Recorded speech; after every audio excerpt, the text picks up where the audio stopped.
Hi, where are you at? Broken Arrow, Oklahoma 7411. What address?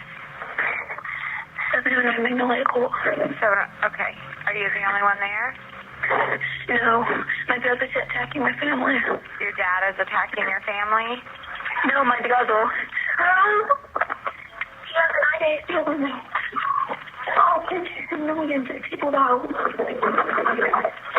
Okay, who's attacking your family? What? Who's attacking your family? Yes. Who is it? Do they?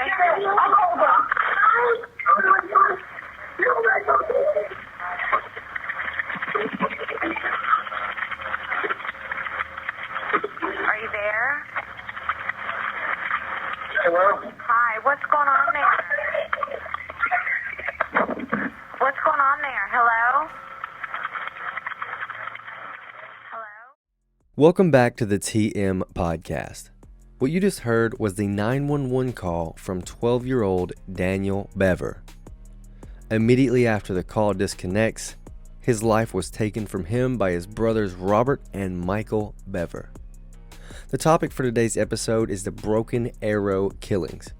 And if you didn't already figure it out, this episode will deal with the death of small children, so if you don't want to hear about that, I suggest waiting for next week's episode. Just a heads up. This topic was suggested by a follower on Instagram named Autumn, who is actually from Broken Arrow, Oklahoma. Now, normally I post based on Patreon suggestions or votes, as that is a specific benefit to one of my tiers, but I got so tied up in the story that I had to share it. Every time someone messages me about a case, I at the very least write it down and do some quick research about it. I try to place it on a list in order from Patreon suggestions to ones that are the most interesting, but this one drew me in because of how odd that it was. It isn't odd because it's a murder of a family that happens all the time, but for odd reasons that I will go over as I get deeper into the story. Before I get any further though, I would like to thank one of my sponsors of this podcast, MyMedic.com. MyMedic makes the best first aid kits on the planet. They're the one-stop destination for all of your medical gear needs. Their kits are designed for everyone, home, car, work, or specific activity. They've got you covered. Their supplies have been tested by experts, and their goal is to keep you prepared while you're out doing what you love. One question that has come up lately is, Travis, why do you always plug the MyMedic sponsor when you have several others? And my 100% honest answer is because that one is the most relevant to me and probably you too. A first aid kit may be something that you think you don't need, but is something that can literally save your life. I would much rather pay for a decent first aid kit that I never open because I never need it versus needing it and not having it. A dangerous amount of people buy some rinky-dink $5 kit from Walmart for a sense of security, but if you're ever in a bad spot and need more than a Band-Aid or some plastic tweezers, you're pretty much shit out of luck. One time, me and a few friends had approximately one too many to drink while kayaking, and we found a huge cliff by the water and thought it would be awesome to jump off of it. Well, this cliff ended up being a little over 60 foot tall, and when my friend jumped, he got lucky. But when I jumped, I landed on a rock underwater and I cut myself up pretty bad. We didn't have any type of first aid gear, so I had to deal with essentially an open wound in a gross creek for a few miles before we could ever get something to clean it with. I've always had some form of kit with me since then. Sorry to go on that rant, but just wanted to give you guys a little insight on a question that has come up several times. Anyways, back to the topic of today's episode, the Broken Arrow killings. What is Broken Arrow? Other than having one of the coolest names of any town that I know of, it's a city in the northeastern part of Oklahoma with just over 100,000 residents as of this year, and it's one of the largest cities in the state. It gets its name from an old settlement of Creek Indians who had been forced to relocate to the area from Alabama along the Trail of Tears. Completely irrelevant fact, but the Trail of Tears motorcycle ride passes less than 100 yards from where I'm sitting right now. How the Trail of Tears went from the forced relocation of thousands of Indians to a bunch of old white men riding motorcycles is a topic that could have its own episode, but I'll move on. In less than 100 years, Broken Arrow went from a small coal town with around 1,300 residents to a suburban city with over 75,000 people. It continues to grow today, and as I said earlier, it has over 100,000 people that claim it to be their home. It's listed in the top 10 happiest mid-sized cities, as well as the top 100 best cities to live in the entire United States, according to Money magazine. It is also regarded as very safe, coming in below the U.S. average for violent crimes per 1,000 residents. According to a popular crime survey website, you have about a 1 in 802 chance of being a victim of any violent crime while you were there. Compare that to a 1 in 90 chance in Chicago or a 1 in 200 chance in New York. It's clear to see that it's a pretty safe place. If you were to visit 709 Magnolia Court in Broken Arrow today, you would see a gazebo surrounded by river rocks and a small park nearby. But if you would have been standing in that same location July 22nd, 2015, you would have witnessed Broken Arrow's most infamous and gruesome crime scenes. The scene where 5 of the 9 members of the Bever family lost their lives.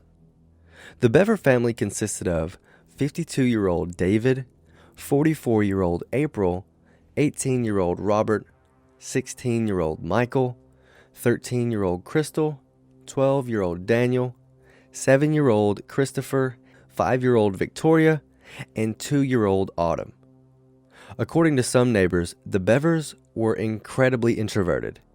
The parents homeschooled their children, and any sighting of the kids seemed to be a strange sight. If the children were outside and noticed other children playing nearby, they would go back inside. No one really knew what went on behind closed doors, and most people either didn't know who they were or didn't know their full names. There are a few accounts of closer friends that contradict most of these neighbors' statements, but like in any tragic event, people come out of nowhere telling stories about victims or people involved just so they can feel like they're a part of something. It's weird, but it's common. According to later testimony from the surviving brothers, their father was physically and verbally abusive and didn't allow any of the children to do much of anything that meant socializing with other kids in the real world. Unfortunately, it's hard to say if that was really true because the family isn't here anymore to defend that accusation, but we can assume that being homeschooled with that many siblings must have been less than stellar at least. You have to remember also that when pressured for motive, a lot of criminals will try to point in every direction other than themselves to place blame on someone else to justify their crimes. I'll let you decide what, if any, fault should be placed on the parents in this case.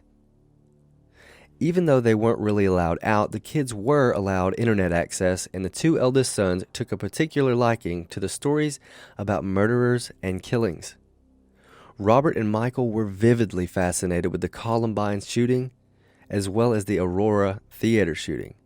Don't get me wrong, we're all fascinated with crime. That's why you're listening right now. But there is a distinct difference in morbid curiosity and being inspired or motivated by terrible things like that. What is really strange is that they had a YouTube channel at this time, and it seemed like something any kid their age would have. They didn't come off as fucked up from the outside, but the same could be said about most, if not all, of the people that I've talked about. They would often fantasize about committing crimes in a similar fashion as the ones that they searched online. They did this so often that their sister Crystal told their parents how they were acting, but apparently they just kind of brushed it off as if it wasn't a big deal. Their behavior escalated once they discovered that they could order weapons online. They purchased a few knives at first, but then some body armor. And this was funded primarily by Robert's job. It was in their mind now that not only did they want to kill people, but they were going to start with their own family. They devised a plan that they were going to order some guns and ammunition first. Then they would have them delivered to a local gun store as to not arouse suspicion. They would then kill their parents and siblings before hacking them up and hiding them in the attic before going out on a killing spree with the hopes of surpassing 100 victims to mark themselves as legendary serial killers that would be immortalized in history books alongside their new heroes. It blows me away that these kids went into the level of detail with these plans without their parents being at least a little suspicious as to why their 16 and 18-year-olds had literal body armor and knives in their rooms. But this brings us to July 22nd, 2015. It started like any other day for the Bever family, except for one thing. The Bever brothers had decided that today was the day. they were going to start their journey towards being the killers that they had dreamed of being. Full disclosure, the actual order of events that follow this is mostly speculation based on a few different sources. But in all the research I did, I could not find an actual play-by-play of what happened, but this is the best that I could come up with. At some point that night, they told their sister, Crystal, to come to their room so they could show her something. When she came in, they slit her throat and began stabbing her. She screamed loud enough that their mother ran up to see what was going on, and she was greeted in the same fashion, pushed away and stabbed over and over again. While the brothers were busy stabbing their mother, their sister Crystal, who was somehow not dead from those wounds, tried to escape by going outside. When she went out, it triggered the home's alarm, and Michael quickly typed in the code to disable the alarm while Robert went outside and started choking Crystal, who was laying in the front. At this point, I believe he realized that the other family members must be up and trying to figure out what the fuck was going on, so he headed back inside. I'm really not sure how any of the surrounding neighbors didn't hear anything or see some kid literally bleeding to death outside, but I'll chalk that one up to being almost midnight by then. So as Robert heads back into the house, he crosses paths with his father. They began fighting, but unfortunately, he met the same fate as his wife and was stabbed multiple times. It was at this point when 12-year-old Daniel Bevers decided to call the police. This 911 call is ultimately what made me decide to dig deeper into the case, as it is so fucking sad, and especially if you know the outcome. Now that you're caught up, I'll play the call again so that you can better understand the context. Broken Air 911. Hello? Hello. Hi, where are you at? Duke and out, Oklahoma 7411. What address? 709 Magnolia Court. Okay. Are you the only one there? No, my brother's attacking my family. Your dad is attacking your family? No, my brother. He has an idea to kill me. Oh, millions of people die. Okay, who's attacking your family? What? Who's attacking your family? Yes. Who is it?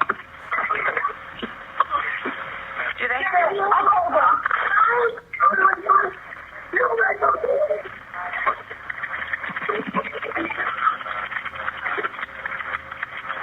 Are you there? Hello? Hi, what's going on there? What's going on there? Hello? Hello? You hear him talking to the operator and telling her that her brother is attacking the family. During the call, the operator had already began zeroing in on his location to send out units to see what was going on. The yelling you heard in the background was Michael. He was beating on the door, screaming, "Help! Robert is trying to kill me." Young Daniel ran to open the door, not knowing that this was just a trap. When he opened the door, they took the phone away from him and broke it. Robert then stabbed Daniel several times, ending his life. Using the same trap they used on Daniel, they lured their 7-year-old brother Christopher and 5-year-old sister Victoria out of hiding and took their lives as well. At this point, Michael and Robert could hear police sirens coming and they knew that they had to get out of there. This meant that they did not have enough time to go and attack their youngest sibling, 2-year-old Autumn. They grabbed as much of their weapons and gear as they could and they ran into the woods. When police arrived, they noticed blood outside and could hear what sounded like a muffled cry. When they went inside, they discovered Crystal, covered in blood, but somehow still alive. They immediately got her out of the house and sent for treatment. At some point during this, she let the police know that her brothers were the one who attacked her and her entire family. Not knowing where they were, the police cleared the house only to find the bodies in different locations throughout the house. They also found 2-year-old Autumn alive and took her away as well. They brought in some police dogs to help search the area for Robert and Michael, and they were found almost immediately in a nearby ditch trying to hide out. I'm not sure if they thought the police would just look in the house and then bail or what, but it seems like a pretty shitty plan just to hang out nearby, hoping that you wouldn't be found. I read in a few different stories that when the police dogs showed up and found them, they ripped off Michael's body armor with like one aggressive bite. This could just be someone trying to spice up the story, but I'm going to believe it was true. Police dogs are so badass. And I would like to imagine that he cried at that point. So now, police have these guys in custody, and I'll add the pictures of them to this post so that you can see how actually creepy they look. And by creepy, I mean really dumb, because these idiots had a white body armor on. Trying to hide in the woods with essentially a huge white vest on is like trying not to wake someone up while jump roping in Heelys on a glass table. While interrogating the boys, they discovered that their original plan was to kill the family as quickly as possible so no one was alerted. After that, they wanted to lay low in the house for a few days and dismember them and hide them in the attic before stealing the family car and hitting the road to start their killing spree. They also planned to take a video with the bodies to leave for the police and then take a video for the media. Obviously, that didn't work because these guys are fucking idiots. It's so infuriating to hear about things like this, knowing that these kids probably thought that they were so smart and powerful. Unfortunately, though, they still caused enough damage that they will probably be talked about forever in Broken Arrow. By the time all the bodies had been looked over, the damage was as follows. Their father David had been stabbed at least 28 times in the stomach, face, neck, and arms. Their mother April had 48 stab wounds on her head, neck, stomach, and arms. 12-year-old Daniel, who made the 911 call that ultimately led police to keeping them from continuing their spree, was stabbed 9 times in the chest, back, and shoulder. 7-year-old Christopher was stabbed 6 times in similar locations. 5-year-old Victoria was stabbed around 18 times in the neck, chest, and back. With the help of medical professionals, Crystal survived her wounds and fully recovered. That is incredible since she actually had her throat slit on top of the multiple stab wounds and being choked outside on the ground while bleeding out. The girl is an absolute warrior in my book. And 2-year-old Autumn was completely unharmed, well, physically anyways. Michael tried to plead to police that after it started, he didn't want to be a part of it anymore, but was scared that Robert would hurt him. And the police saw through that bullshit from about a mile away, and he was tried as an adult, which is great. They pled not guilty like absolute fucking maniacs. Both of the brothers were charged with 5 counts of first-degree murder as well as 1 count of assault with intent to kill. There was some legal back and forth on how long they should be in jail due to their age, but it was really hard to argue their youth with the level of planning and premeditation that went into everything. And like I said earlier, they stabbed their mother 48 fucking times. That's not some kid shit, that's grown man shit. And they were both sentenced to life in prison. Somehow, Michael was offered the eligibility of parole. I'm really not sure how that one worked out, but that means that he'll be eligible in around 38 years, but I'm sure and hopeful that'll be denied. If by some stroke of luck he is released into the population, hopefully he gets hit by a bus or something when he takes his first few steps out. It speaks towards our justice system in a really confusing way. There are people that have been in prison for their entire life with no chance of getting out for lesser crimes, especially a lesser crime than murdering 5 people. This was and is still regarded as the single worst crime ever committed in Broken Arrow. In 2017, the abandoned Bever home burned down and was replaced by the memorial park and gazebo that I spoke about earlier. Crystal and Autumn were lucky to have survived, but their lives will never be the same. I hope that they grow up to have amazing lives, and if you know them or of them, please make sure that they have all the things they need to be successful. As for my take on this whole thing, I think it's terribly sad, but I mostly think that Michael and Robert are the shittiest, dumbest kind of people that I've read about in a long time. They're old enough to know what they were doing. There isn't really any definitive evidence of abuse going on, and even if they were yelled at or forced to follow some crazy strict rules, it was definitely not worth killing them or their completely innocent siblings over. One of them was 18. If you can buy thousands of rounds of ammunition, body armor, and knives, how about you get your own apartment, you fucking loser? What a turd to complain about abuse while having the financial means to get away. If it was really that bad, leave. Why? I don't understand. Anyways, but what do you guys think? Let me know by interacting with any of the posts or messaging me directly. You can also email me directly if social media is not your thing at tmpodcast19@gmail.com. If you would like to decide what topics that I cover and several other exclusive perks, become a patron today by going to patreon.com/the-TM-podcast and donating. The same goes for those of you that would like to just support the show but could care less what I go over. On Patreon, you can donate as little as $1 and I will be very happy. Each dollar will go towards making this show better. My ultimate goal would be to do this completely full time and provide more content, but I'm a very long way away from that right now, but one day, fingers crossed. Thank you for listening to the TM Podcast.